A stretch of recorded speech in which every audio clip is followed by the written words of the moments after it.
ധ്യാന വിഷയം മുന്തിരിവള്ളിയും കൊമ്പുകളും. ഞാൻ മുന്തിരിവള്ളിയും നിങ്ങൾ കൊമ്പുകളുമാകുന്നു. ഒരുത്തൻ എന്നിലും ഞാൻ അവനിലും വസിക്കുന്നുവെങ്കിൽ അവൻ വളരെ ഫലം കായ്ക്കും. എന്നെ പിരിഞ്ഞ് നിങ്ങൾക്കൊന്നും ചെയ്യുവാൻ കഴിയുകയില്ല. ഈ അടുത്ത സമയത്ത് കേട്ട ഒരു കഥ പറയാം. ഗുരു യാത്രയിലാണ്. ഒരു ഗ്രാമത്തിലെത്തി. ഗുരുവിൻ്റെ പ്രഭാഷണം കേൾക്കുവാൻ ഗ്രാമവാസികൾ കൂട്ടം കൂടി. കൂട്ടത്തിലൊരാൾ ചോദിച്ചു, ഗുരു, ഒരു മനുഷ്യൻ എപ്പോഴാണ് ഒരു നല്ല നന്മയുള്ള മനുഷ്യൻ ആയിത്തീരുന്നത്? ഗുരു മറുപടി പറഞ്ഞില്ല. പകരം തൻ്റെ ഭാണ്ഡക്കെട്ടിൽ നിന്ന് 4 കുപ്പി ഗ്ലാസുകൾ എടുത്ത് മണ്ണിൽ നിരത്തി വെച്ചു. 4ലും 3/4 ഭാഗം വീതം വെള്ളം നിറച്ചു. ഗ്രാമവാസികൾ കൗതുകത്തോടെ നോക്കി നിൽക്കുകയാണ്.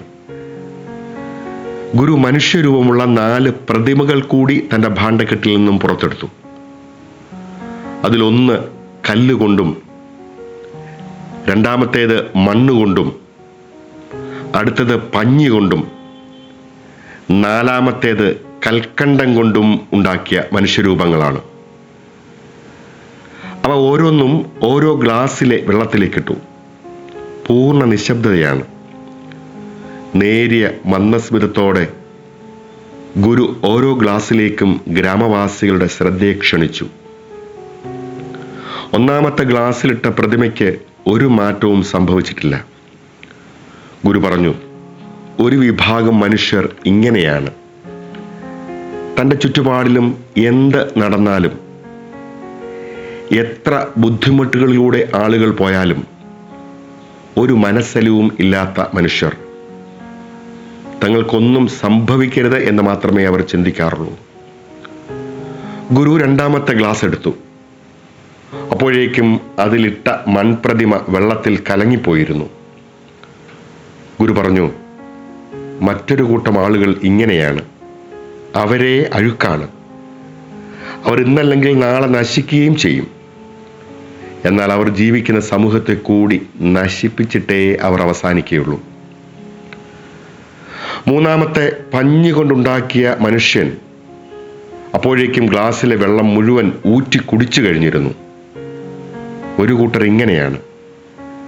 ആർക്കും ഒരു നന്മയും ചെയ്യുകയില്ല എന്ന് മാത്രമല്ല, മറ്റുള്ളവരുടേത് ഏത് മാർഗത്തിലൂടെയും സ്വന്തമാക്കുകയും ചെയ്തു. ഗുരു അവസാനത്തെ ഗ്ലാസ് കയ്യിലെടുത്തു.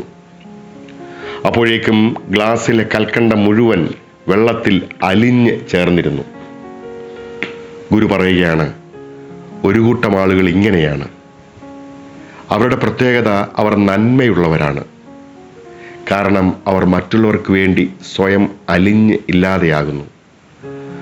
അലിഞ്ഞ് ഇല്ലാതെയാകുമ്പോൾ തന്നെ ഒപ്പമുള്ളവരെ മധുരമുള്ളവരാക്കുവാനും അവർ മനഃപൂർവ്വം ശ്രദ്ധിക്കുന്നു. പ്രിയരെ, ഈ നോമ്പ് നാളുകൾ നമ്മോട് ആവശ്യപ്പെടുന്നു, നാം കൽക്കണ്ടമായി തീരണം.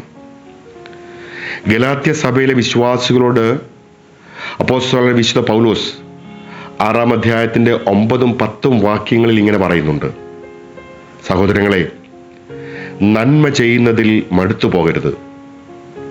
തളർന്നു പോകാഞ്ഞാൽ തക്ക സമയത്തെ കൊയ്യും. ആകയാൽ അവസരം കിട്ടും പോലെ എല്ലാവർക്കും നന്മ ചെയ്യുക. ആധ്യാത്മികത ആചരണമായി തീരുന്നത് അപകടമാണ് എന്ന് കർത്താവ് പഠിപ്പിച്ചു. വിശുദ്ധ പൗലോസ്ലീഹ അത് കൃത്യമായി ഓർമ്മപ്പെടുത്തുകയും ചെയ്യുന്നു. ദമസ്കോസിന്റെ പടിവാതിലിൽ വെച്ച് നന്മ മാത്രം ചെയ്യുന്ന ക്രിസ്തുവിനെ കണ്ടുമുട്ടിയപ്പോഴാണ് ശിഷ്ടജീവിതം ഈ നന്മയ്ക്ക് വേണ്ടി മാത്രമുള്ളതാകണം എന്ന് പൗലോസ് തീരുമാനിക്കുന്നത്. വിശ്വാസം പ്രവൃത്തിപഥത്തിലെത്തുമ്പോഴാണ് ആധ്യാത്മികത അർത്ഥവത്താകുന്നത്. സ്നേഹമുള്ളവരെ, ആത്മീയ ജീവിതത്തെ അല്പം കൂടി ഗൗരവത്തോട് കാണേണ്ട കാലമാണല്ലോ ഈ നോമ്പുകാലം. ജീവിതത്തിൽ വിലപിടിപ്പുള്ള എന്തൊക്കെയോ എങ്ങനെയൊക്കെയോ നഷ്ടപ്പെട്ടു പോയി എന്ന് മനഃപൂർവ്വമായി മനസ്സിലാക്കിയവർക്ക് അവയൊക്കെ തിരിച്ചു പിടിക്കുവാനുള്ള ഒരു കാലമാണിത്. അങ്ങനെ തിരിച്ചു പിടിക്കുമ്പോൾ അത് ജീവൻ്റെ ആഘോഷമായി പരിണമിക്കും. നോമ്പും ഉയിർപ്പും അർത്ഥവത്തായി തീരും. നമുക്ക് അല്പം കൂടി നന്മയുള്ളവരാകാം. നമുക്കും കൽക്കണ്ടമായി തീരാം. ആയതിന് മനഃപൂർവമായ ഒരു പരിശ്രമം നമ്മളുണ്ടാകട്ടെ. വലിയവനായ ദൈവം നമ്മെല്ലാവരെയും സമൃദ്ധമായി അനുഗ്രഹിക്കട്ടെ.